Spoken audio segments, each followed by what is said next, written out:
Hi everyone, कैसे हो बच्चों? सही से हो क्या? Okay great.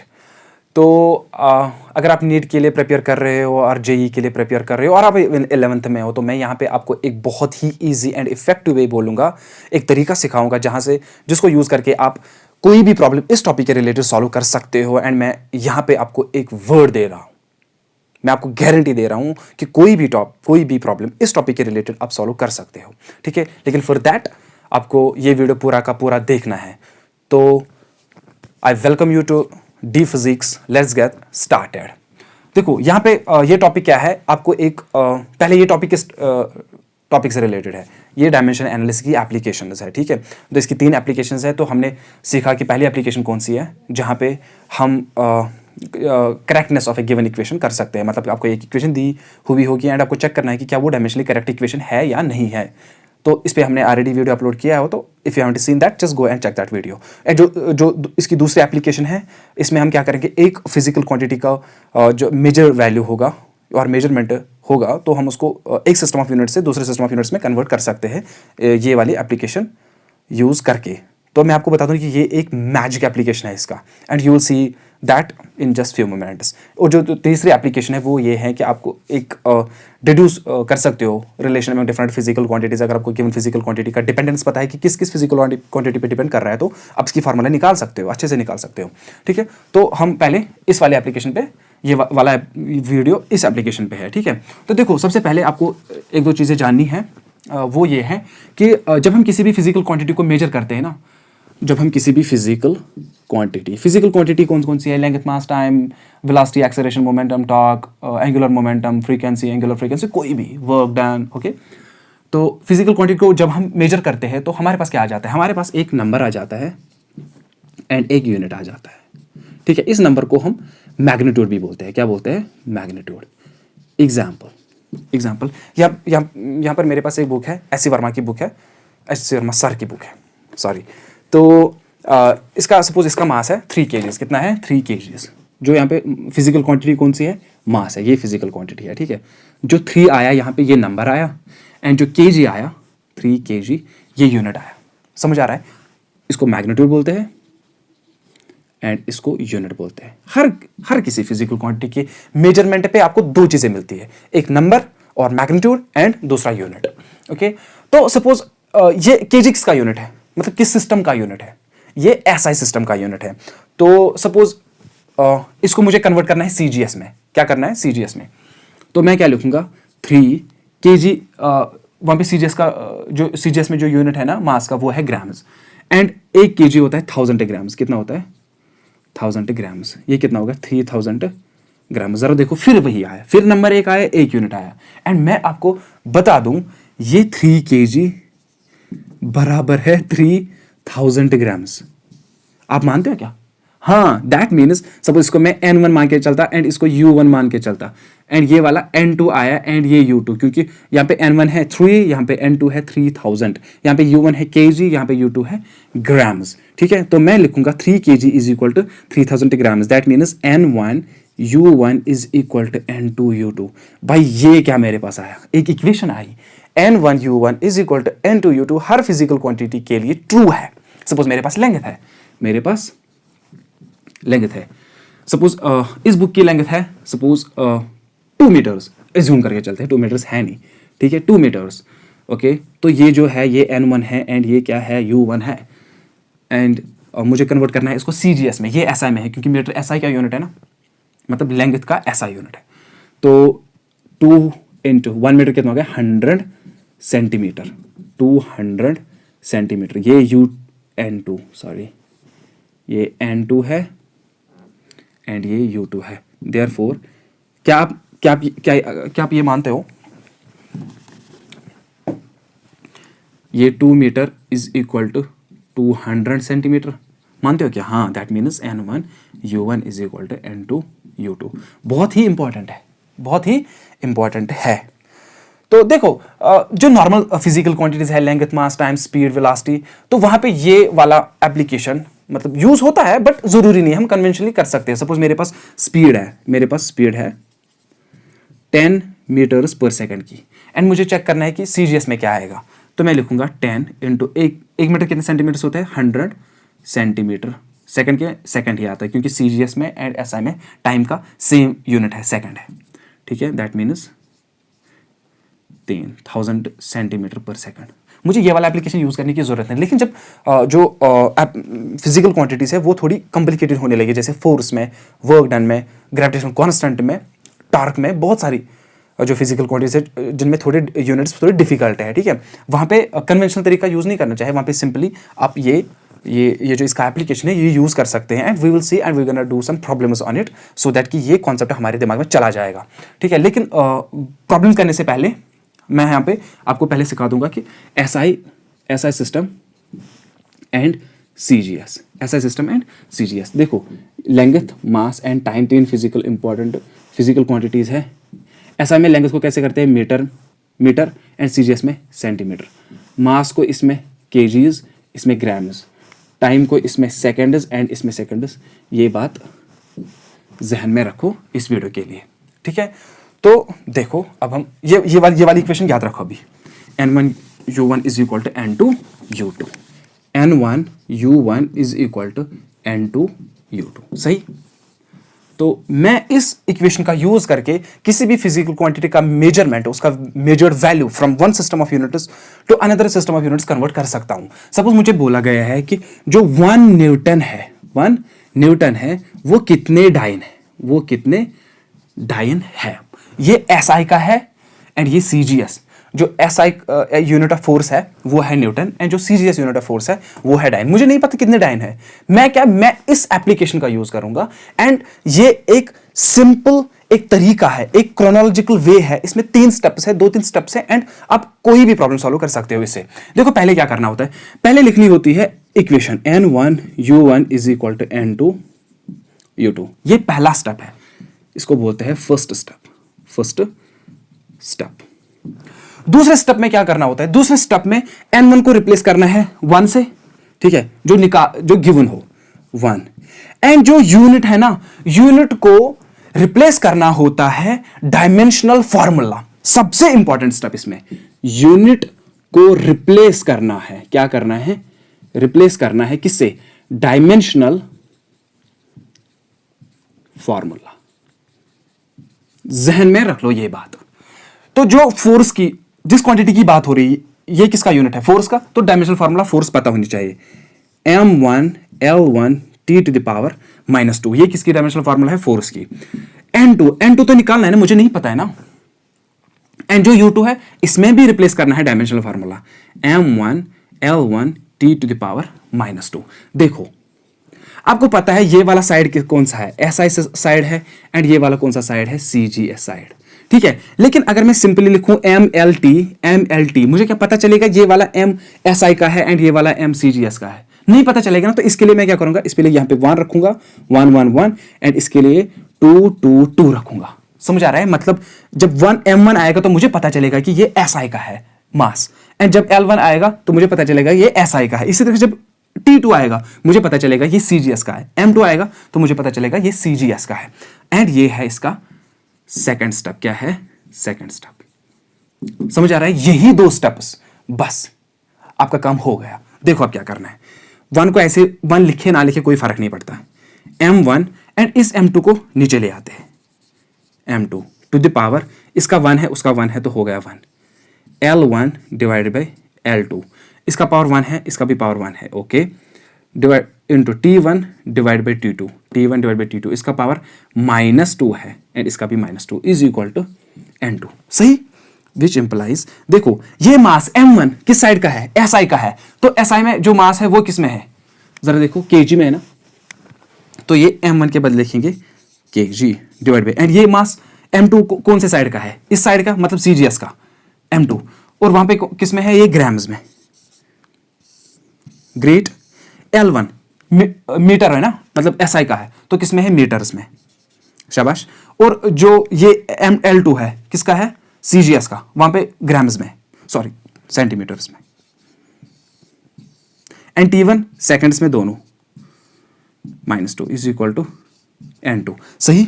देखो अब यहां पे आते हैं, विच इंप्लाइज N2 को लिख सकते हैं हम, देखो ये kg कितने ग्राम्स होते हैं, 1000 ग्राम्स, डिवाइडेड बाय ये ग्राम, वहीं पे लिखते हैं ग्राम, सही। ये जो m है ये किस में है, अगर इसको मीटर में तो कितने सेंटीमीटर हो गए, 100 सेंटीमीटर, डिवाइड बाय ये सेंटीमीटर, शाबाश। ये सेकंड एंड ये सेकंड खत्म हो गया तो वहां कुछ नहीं रहेगा। N2 is equal to gram gram खत्म, 3 zeros एंड इसके कितने zeros, 2 zeros, which implies N2 is equal to 1 2 3 4 5। N2 का क्या वैल्यू आया, N2 आया 10 to the power 5। तो मैं इस N2 को रखूंगा अब यहां पे, क्योंकि यही N2 निकालना है ना।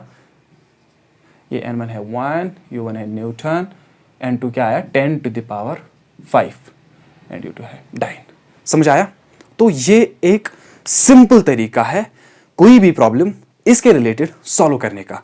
अब क्या ये वर्क करता है, अब देखते हैं दूसरे प्रॉब्लम में हम क्या करते हैं। हम काम अब वर्क का लेते हैं, ठीक है। पहले आपको उसके लिए आपको पता होना चाहिए जो वर्क का ऐसा यूनिट है वो क्या है, जूल है, एंड जो इसका सीजीएस यूनिट है वो है अर्ग। 1 जूल कितने अर्ग्स है, ठीक है। चलो देखते हैं। तो सी हमें बोला गया है कि 1 joule is equal to dash dash ergs. कितने अर्गस है, तो पहले क्या करोगे, पहले आप इक्वेशन लिखोगे, N1 U1 is equal to N2 U2। आपको पता नहीं ये SI वाला साइड है, ठीक है, इसको एरो के तरीके से लिख सकते हो, एंड ये CGS वाला साइड है, सही। तो बाद में N1 को रिप्लेस करोगे सिंपली 1 से जो गिवन है। अगर यहाँ पे 2 जूल्स निकालने होते तो N1 को 2 से, अगर मुझे 100 जूल्स निकालने होते कितने अर्गस हो गए, तो N1 को 100 से। समझ आ रहा है? चलो ठीक है, 2 जूल्स देखते हैं कितने हैं, 2 जूल्स देखते हैं कितने अर्गस है। तो N2 के क्या लिखे 2, U1 को क्या कैसे रिप्लेस करें, डायमेंशनल फार्मूला। पहला स्टेप था ये, फर्स्ट स्टेप। सेकंड स्टेप में क्या करना है, जो ये U1 है इसको रिप्लेस करना है किससे, डायमेंशनल फार्मूला। तो किसकी, जूल किसका यूनिट है, वर्क का। तो वर्क का डायमेंशनल फार्मूला क्या होता है, M1 L2 T to the power -2। समझ आ रहा है? इक्वल्स N2 ये तो निकालना है, U2 को कैसे रिप्लेस करें, M1 L2 T to the power -2। समझ आ रहा है? तो देखो अब ये तो पता नहीं ये मास कौन सा साइड है, ये किस साइड का है, ये तो SI का है ना, इसको 1 1 1, ये वाला CGS 2 2 2। समझ आया? ओके, मुझे N2 का वैल्यू निकालना है। 2 को ऐसे रखते हैं M1 divide by M2 to the power 1, क्योंकि इसका पावर 1 इसका power 1। Okay, L1 divided by L2 to the power, इसका पावर 2 इसका power 2, T1 divide by T2 इसका पावर -2। ये किसका वैल्यू आया, N2 का वैल्यू आया, सही। Which implies 2। ओके, M1 ये तो SI का है ना, किस में आएगा, kg में आएगा। ये किस में आएगा, ग्राम्स में आएगा, बस टू द पावर 1। ये L1 मीटर्स में आएगा, क्योंकि SI वाला साइड, SI साइड का है ना, ये तो इसी साइड में रहता है, एंड ये वाला सेंटीमीटर। ओके, ये सेकंड एंड ये सेकंड, N2। पेन क्या सही लिख नहीं रहा क्या? Okay great. तो विच इम्प्लाइज N2, दूसरा यूज करता हूं, N2 इक्वल्स, देखो kg को 2 टाइम्स, पहले तो 2 लिखे खुद का, ये जो kg है इसको लिखेंगे 1000 ग्राम्स, 1000 ग्राम्स डिवाइड बाई ये वाला ग्राम वहीं पे। ओके, इसको मिटाए यहाँ पे, ठीक है। तो यहाँ पे देखो ये मीटर है, ये सेंटीमीटर, तो ऊपर वाले मीटर को क्या लिखेंगे, 100 सेंटीमीटर डिवाइड बाई सेंटीमीटर। इसका पावर क्या है, इसका पावर क्या था, सॉरी 2 इसका पावर है 2, एंड यहाँ पे ये सेकंड एंड ये सेकंड, इसका पावर क्या था -2। सेकंड खत्म हो गया एंड -2 भी चला गया, ठीक है। 2 टाइम्स ये ग्राम खत्म, ये सेंटीमीटर खत्म, 1000 एंड 100 स्क्वायर कितना आएगा, 1 2 3 4, 2 टाइम्स 3 एंड ये कितने हैं 4, 2 4 6 7, 2 इंटू 10 टू द पावर 7। किसका वैल्यू आया, N2 का वैल्यू आया, ठीक है। तो यहाँ पे इसको डाल देते हैं 2 into 10 to the power 7 ergs. समझ आ रहा है? सपोज यहाँ पे 1 होता, सी 1 जूल देखना था कितने अर्गस हो गए? तो N1 इसको लिखते 1, ओके, इसको लिखते 1, इसको लिखते 1, सही। यहाँ पे 1, यहाँ पे 1, यहाँ पे 1 एंड इसको हटाते 1। तो यहाँ पे क्या आता? ऐसे। Therefore 1 joule is 10 to the power 7 Argus. अगर 3 होता 3 3 3 3, इसी तरीके से यहाँ पे भी 3 3 3 3, यहाँ पे भी ऐसे 3 × 10⁻⁷। समझ आया कितना इफेक्टिव तरीका है? तो इस चीज़ को फिर से अंडरस्टैंड करने के लिए एक और एग्जांपल लेते हैं। जी का वैल्यू देखते हैं। जो एसआई में उसका वैल्यू है 6.67 × 10⁻11, उसका वैल्यू देखते हैं सीजीएस में। समझ आया? ओके। देखो प्रॉब्लम क्या है। प्रॉब्लम बोल रही है कि जो वैल्यू अब जी गिवन है 6.67 × 10⁻11, ये किस में है? एसआई में है, न्यूटन मीटर स्क्वायर, क्योंकि न्यूटन है एसआई का यूनिट, फोर्स का यूनिट एसआई में, तो मीटर भी है एसआई में एंड केजी भी है एसआई में। सही है। तो मुझे इसका वैल्यू निकालना है सीजीएस में। तो सॉल्यूशन पहले मैं लिखूंगा ऐसे ही 6.67 × 10⁻11 न्यूटन मीटर स्क्वायर पर केजी स्क्वायर। मुझे निकालने ये कितने हैं? किसमें? सीजीएस में। वहां पे न्यूटन के बदले क्या आएगा? डाइन आएगा, ओके, एंड मीटर स्क्वायर के बदले क्या आएगा? Centimetre square, and KG square के बदले ग्राम स्क्वायर। ठीक है, मुझे नहीं पता क्या वैल्यू आएगा, देखते हैं। तो जो पहला स्टेप क्या है?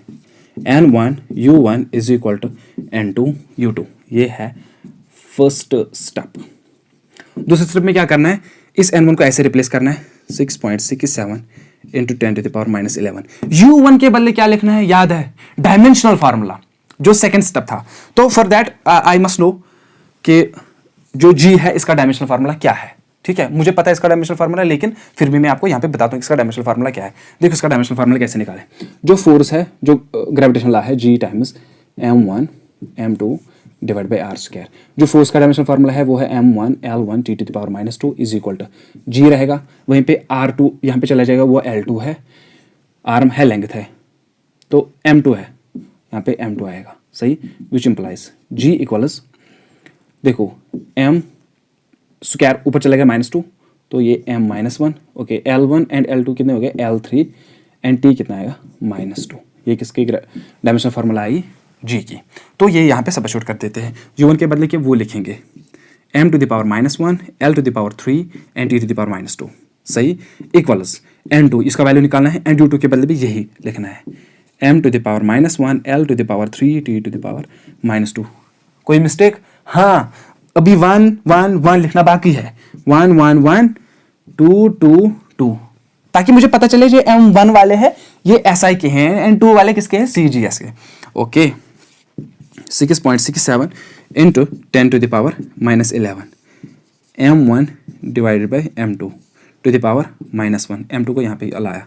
इसी तरीके से L1 divided by L2 cube है ना, इसके 3 है एंड इसका भी 3 है। इसी तरीके से T1 डिवाइड बाई T2 ⁻², सही, इक्वल्स N2 इक्वल्स N2। तो ज़रा देखो यहाँ पे, देखो 6.67 × 10⁻11, सही, ओके। M1 ये SI का है, किस में आएगा? केजी में आएगा, एंड ये M2 CGS का है, किस में आएगा? ग्राम में। इसी तरीके से ये किसका है? मीटर में आएगा, ये किस में आएगा? सेंटीमीटर में आएगा। लेकिन यहाँ पे ध्यान रखो ये ⁻³ है एंड ये ⁻⁻1 है, एंड इसी तरीके से ये सेकंड में आएगा, ये सेकंड में आएगा -2। आपको समझ आ रहा है? टाइम खत्म हो रहा है ऑलवेज, सेकंड 1 ⁻⁻1 1 ही आएगा। तो यहाँ पे चलते हैं, यहाँ पे मूव करते हैं, सही, ज़रा देखो, ठीक है। देखो विच इम्प्लाइज 6.67 × 10⁻11। देखो 1 kg कितने ग्राम्स होते हैं? 1000 ग्राम्स, 1000 ग्राम्स डिवाइड बाई ग्राम ⁻⁻1 है, ओके। ये जो मीटर है कि 100 सेंटीमीटर एंड ये भी सेंटीमीटर, लेकिन ⁻³ है, इज इक्वल्स N2, सही। विच इम्प्लाइज 6.67 × 10⁻11 ग्राम खत्म, सेंटीमीटर खत्म, ये है 1000⁻⁻1 एंड ये 100⁻³ कितना आएगा? 6 0 आएगा ना, 4 5 6, ओके, इक्वल्स N2। दिखाई दे रहा है क्या? ओके, अब इस साइड में मूव करता हूं मैं। Which implies 6.67 into 10 to the power -11। ये 1000 टू द पावर -1 है, यह क्या आएगा 1000। ओके, इसी तरीके से ऐसे ही 4 5 6, सही, 2 4 6, किसका वैल्यू n2 का वैल्यू। ठीक है, ये 3 एंड इसके 3 खत्म। 6.67 into 10 to the power -11 and ये वाला 10 to the power 3। Basis are same, powers are added, क्या आएगा n2। भूल मत जाना भाई, n2 equals 10 to the power -11 plus 3, 6.67 into 10 to the power -8, 8 9 10 11, n2 का वैल्यू आया। तो क्या मैं इसको यहाँ पे रिप्लेस कर सकता हूँ? कहाँ गया भाई, यहाँ गया। 6.67 into 10 to the power -8 9 centimetre square पर gram square. That was all about this topic. I hope कि आप सीख चुके होंगे कि क्या करना है। तो मैं आपको थॉरली एक रिवाइज कर देता हूं कि हमने क्या पढ़ा एंड कैसे करना है। पहले आपको एक फिजिकल, किसी भी फिजिकल क्वांटिटी का मेजरमेंट दे दिया जाएगा। सपोज यहाँ पे जी का मेजरमेंट दिया हुआ है, एक नंबर है, एक यूनिट है, एंड मुझे इसको क्या करना है, मुझे इसको दूसरे सिस्टम ऑफ यूनिट्स में कन्वर्ट करना है। एक नंबर आएगा एंड एक यूनिट आएगा। ठीक है, मुझे नहीं पता क्या आएगा, तो आप क्या करोगे, पहले सबसे पहले आप n1 u1 लिखोगे। पर सबसे पहले गिवन क्या दिया हुआ है एंड इक्वल देखो क्या निकालना है। n1 u1 is equal to n2 u2, ये पहला स्टेप है। दूसरे स्टेप में u1 एंड u2 को रिप्लेस करना है डायमेंशनल फार्मूला से। किस डायमेंशनल फार्मूला से? जो गिवन फिजिकल क्वांटिटी है। समझिए, यहाँ पे g है तो इसीलिए यहाँ पे g का ही डायमेंशनल फार्मूला लिखा। इस अगर फोर्स की बात हो रही है तो मैं फोर्स की डायमेंशनल फार्मूला, अगर वर्क की बात हो रही है तो मैं वर्क की डायमेंशनल फार्मूला निकालता लिखता। समझ आ रहा है? तो m1 divide by m2 to the power, इसको 1 1 1 2 2 2 इसे लिखें ताकि हमें पता चले कौन सा वाला ऐसा है एंड कौन सा वाला CGS है। m1 divide by m2, L1 divide by L2, T1 divide by T2। बाकी तो आपको पूरा पता है। जो सपोज यहाँ पे n2 का वैल्यू आया तो ये बाद में यहाँ पे रिप्लेस करना है वापस। तो thank you so much, thank you for watching and thank you for supporting. थोड़ा लंबा ही वीडियो गया बट क्या करें, इंपॉर्टेंट था। चलो, एंड अगर आपको वीडियो अच्छा लगा तो do subscribe the channel and please like the video. Thank you so much.